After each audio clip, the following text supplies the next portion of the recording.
Добро утро, Македонија, можеш да бидеш горда на своите ракометни момчиња кои што извојуваа реми, да, буквално извојуваа реми кое што е еднакво на победа.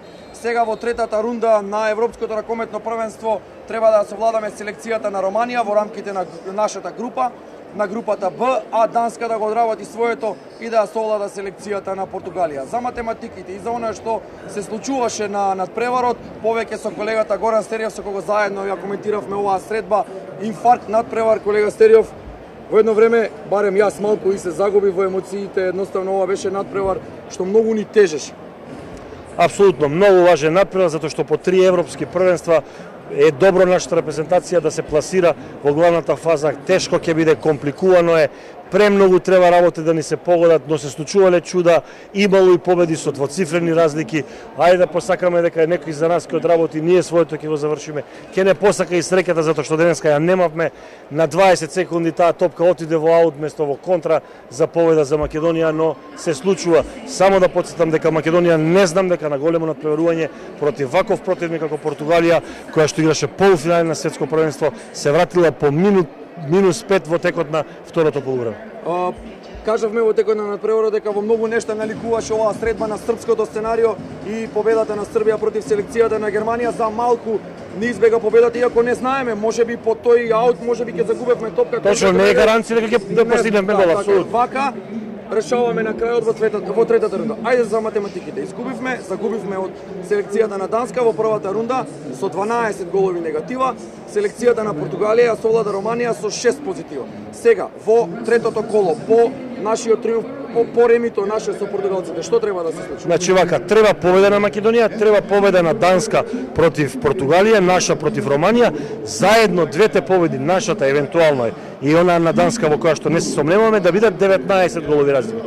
Или пластично, Данска треба да ја победи Португалија, например, 13 голови, колку што ја совлада минатата година во полуфиналето на светското првенство, а ние во таква ситуација најмалку со 6 разлика да славиме против Романија. Ние ќе играме први во вторник во 18 часот, да победиме 5-6 разлика, па потоа да навиваме за Данска, која што може да ја победи со двоцифрена разлика репрезентацијата на Португалија. Зависи од тоа данците колку ќе сакаат да покажат ферплей, колку ќе сакаат да влезат во... Има и нешто друго. Данците ќе сакаат да исфрлат Португалија. Португалците им се сакана. Да, така. Објективно. Има уште нешто. И да не се оствари ова сценарио. Победата против Романија е многу важна, за да не играме 2 баража за светското првенство следната година во Германија. Да не се мачиме. Тоа е многу важно. Кажавме уште на почетокот на ова европско првенство дека играме 3 првенства. Првото е против Данска, надпревар кој што беше за загревање, второто против Португалија, надпревар за пласман, понатаму и третото наше европско првенство тука во Хернинг е мечот против селекцијата на Романија, во кој што, како што кажа колегата Стериов, мора да победиме ако сакаме да играме помалце бараж надпревари за квалификации на следното светско кој што во јануари се игра во Германија. За надпреварот против селекцијата на Португалија, Филип Кузмановски, неверојатно. 15 погодоци со над 80% реализација. Да, тоа значи дека го соборува рекордот на Кирил Лазаров на меч на европските првенства.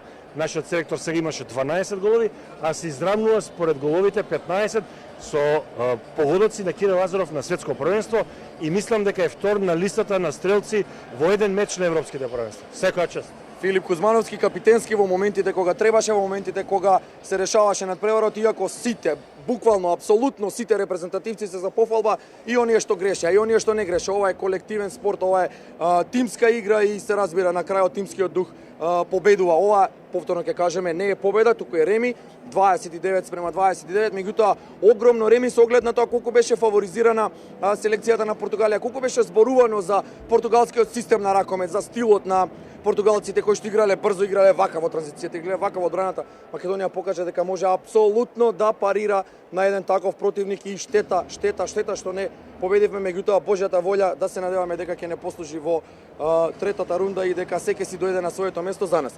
А во однос на Мартин Томовски, 2 одбрани во последните 2 напада, тоа не им се случува и на Омејери компанија. Да, тој брани во втора лига Битхајм, мислам дека е во Бундеслигата прв.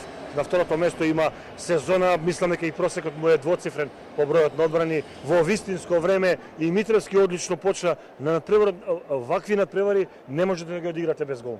Не мора да се многу одбраните и не се многу, например, заедно се мислам 9 колку што има Капдевилј, ама се во клучни моменти, тоа е многу важно. Кирил Лазаров. Тивко го почна надпреварот со бавни напади, со најискусните, со Митев на организацијската позиција, на централната бековска позиција, меѓутоа се чини дека Ѓоргиев беше вистинското нешто во нападот со португалците, се чини дека Велковски беше оној во одбраната кој што ги сопираше клучните португалски, Стојковиќ и сите останати. Добивме рано црвен картон, нашиот прв дефанзивец Марковски 15-та минута го напушти надпреварот и немаше право да се врати. Томовски го чуваше Лазаров, Томовски за крај. Дали со намера, вака сега од слободна проценка или... Во вакво, на Европско првенство мора да имате двајца голмани, големи. Тоа секоја репрезентација го има. Не знаете кој кога ќе му трне. Голманите се со слободен речник чудна сорта. Посебно тренираат, посебни стилови на живот имаат, се е посебно. И доволно е една одбрана да заврши работа, да немаме дилеми. И сега денеска ќе му трне на Митревски, утре тоа ќе биде Томовски, неважно. Ова е се за заедничка цел и тоа беше најважно. Кој беше клучниот момент што се случи Македонија да извојува реми, да обезбеди бод против селекцијата на Португалија? Сето ова што го кажавме се одредени елементи, меѓутоа што беше клучно? Тактички, ракометно се ова подготвено. Сигурно Кирил Лазаров имал подготвена Б варијанта и на висока негатива. Може би не за да стигнеме, ама барем да бидеме конкурентни. Тоа што не се предадовме. Ние против вакви репрезентации во 55-та минута на -5, на други надпревари сме завршувале со -10. Ова е тоа добивка од овојната. Што беше иницијаторот за враќањето по таа негативна серија од -5? Па ние издржавме и на 7-6 со одбрана Петар, а останавме без две крила. И Џонов и Петар Атанасиевиќ се повредува. Павле Атанасиевиќ даде 4 гола, 3 од крило. Значи, ситни елементи. Ние не можеме да кажеме сега нешто се направи бум, ама на нив ни еден ние дававме 2 гола. На наш еден гол два пати се браневме. Значи, трпеливо. Сегаш имавме екстра пас. Кузмановски ширевме да одигра 1-1. Одигравме. Зборувавме на полувремето дека Португалија го заврши првото полувреме со 7-6 и дека најверојатно ќе го почне второто така. Видовме дека тоа функционира, меѓутоа одигравме одбрана онаа што требаше, 3-2-1 и 5-1. Тоа треба да биде многу дисциплинирана формација. Дали одговоривме? Да, одговоривме, особено во второто полувреме. Сега секогаш ќе се прашаме дека не беше 5 дали ќе стигнеме да победиме, ама ако не беше 5 можеби португалците ќе не држаа постојано на 2-3 разлика. Нема што сега, тоа е. Ова е надпревар да се радуваме и да тажиме, тоа е спортот. Само во спортот може ваква работа. Да се радуваш и да тажиш исто време. Во исто време. Да ти биде криво што не си победил во ситуација во која што може би победил, меѓутоа имагинацијата ја оставаме за едно друго време. Португалија да не дозволиш да има контра. Да. Нема ни една контра.